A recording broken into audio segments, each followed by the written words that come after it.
looking to change your life? Well, this video has 6 tips that are really going to help you. So whether you're listening to this at the beginning of a new year or any time of the year, this has great tips to change your life. Hi, I'm Ali Gattenby, and if you've not been on my channel before, I'm a hypnotherapist, I'm a life coach, and I'm a neuroencoding specialist. And that means to you, I can help you go from where you are now to where you want to go.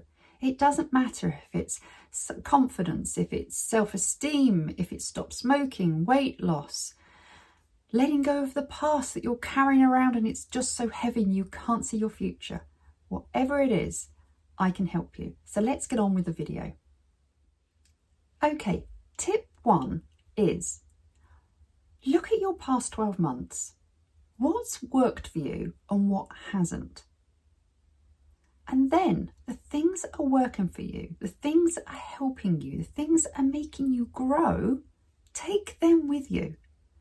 The things that aren't, the things that are holding you back, stop doing them. Stop them. Just look forward with the things that work. Okay, it can be difficult, but it's not impossible. Get a friend to help you, get a therapist to help you, use hypnosis, whatever it takes. Look at what's working for you and carry on doing it. And what's not working, leave it behind. Tip 2, and this is important, I've spoken about this before. What do you want? That is the most important question you can ask yourself. Because let's face it, you are not going to get in a car, not knowing where you are now, not knowing where you're going, and just drive. And you're definitely not going to get there. But we do that in life all the time. So get a piece of paper and write down what you want. And it can be as far-fetched as you want it to be, because it's not what you're maybe going to go and get straight away. It's going to be things that you could have in the future.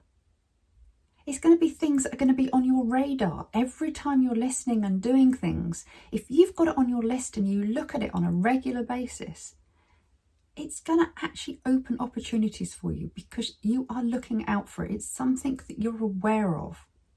I have so many of my clients that can tell me lists and lists of things that they don't want in their life. But I ask them what they want. They have a puzzled look on their face. Know what you want because you're more likely to get there. Tip 3, which goes on a little bit from tip 2, and that is have goals. Because if you haven't got goals, what are you working towards? And make your goals small. Don't make them massive, because if you were going to run a marathon, you wouldn't run that tomorrow because you'd fail. You would start by maybe running and walking to start with. You'd start with looking at your diet, and then you'll gradually build up how much you can run until you get to your goal. So if your goal is massive, chunk it down, make it manageable. But have goals in your life and enjoy the journey to them. Goals aren't just about the end result. If we go back to the running again, if you're actually learning how to run properly, you're having more nutrition, and you're going to get fit and healthy and you're going to enjoy it. And actually running is a bit of me time, so that's really good for you. So enjoy the journey to your goals as well. Tip 4, which is linked to the tip before, me time. Having time to yourself is so important. It's not selfish. You cannot pour from an empty cup. So if you're helping everyone else and you're doing so much, you will burn out. Have me time and put it in your diary. Make sure you schedule it, because if you don't, it's not going to happen. And me time can be anything from just having a long bath, going for a walk, reading your favourite book at the moment, all the way up to having a spa day, going on holiday, having a weekend away. It doesn't have to be expensive. It's just things that fill you up and make you feel good. One of my favourites is meditation and hypnosis. Doesn't cost anything. I just need to have a few minutes to myself and I feel so much better afterwards. So make sure you have time for you. Tip 5. This is important because so many people don't have these, and that's boundaries. Boundaries are so important. It's how we teach other people how to treat us. So many people will moan saying, oh, this person does this to me and they're not respectful of my time. It's because you haven't taught them how to look after you and how to deal with you. Boundaries are important at work, with your family, with your friends, and to a certain degree with yourself. So know your boundaries. Stop saying yes to things when you really want to say no. It's not awful to say no to someone. Just say to them, I'd love to do it for you, but at the moment I haven't got the time. It's not that I don't love you, it's just I can't do that specific thing at the moment. Boundaries. Make sure you know your own and show people how to treat you. Tip 6.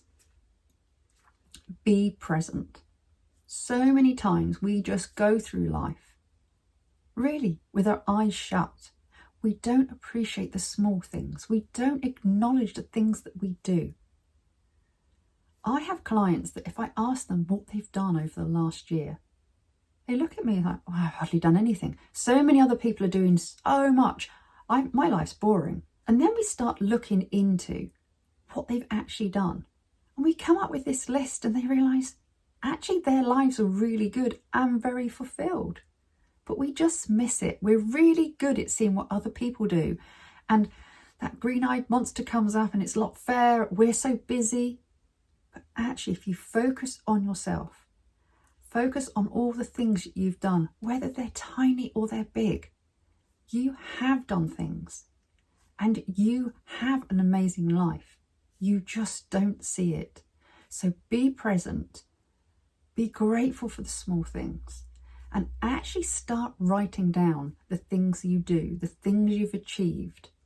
And you will be really surprised on how fulfilled and how rich your life is. So let's recap. The first thing is do more of what works and less of what doesn't. Take on board the things that help you grow and let go of the things that hold you back. Next thing is, what do you want? It's so important. How can we go for what we want if we don't know what it is? Which leads us on to goals. Goals are really important. It helps drive us to where we want to go. But don't make your goals too big. Chunk them down, make them manageable, and enjoy the journey. Next, me time. So important. It's not selfish. If you don't look after you, then you can't help other people in your life. So really make sure you schedule your me time. Next, boundaries. Teach people how to treat you. And make sure you have boundaries so you are not giving away too much of you, so you can actually enjoy your life. And finally, be present in the moment. Be grateful for the small things. Your life is rich. Your life does have amazing things in it. But sometimes we can get caught up on what everyone else is doing. We forget that actually we are enjoying our journey in life. So I hope these 6 tips are going to help you to have your best year ever. Whether you're listening to this at the beginning of the year or you're listening any time of the year, you can put these into practice right now and start living your best life. And if you want more to help you live your best life, watch this video.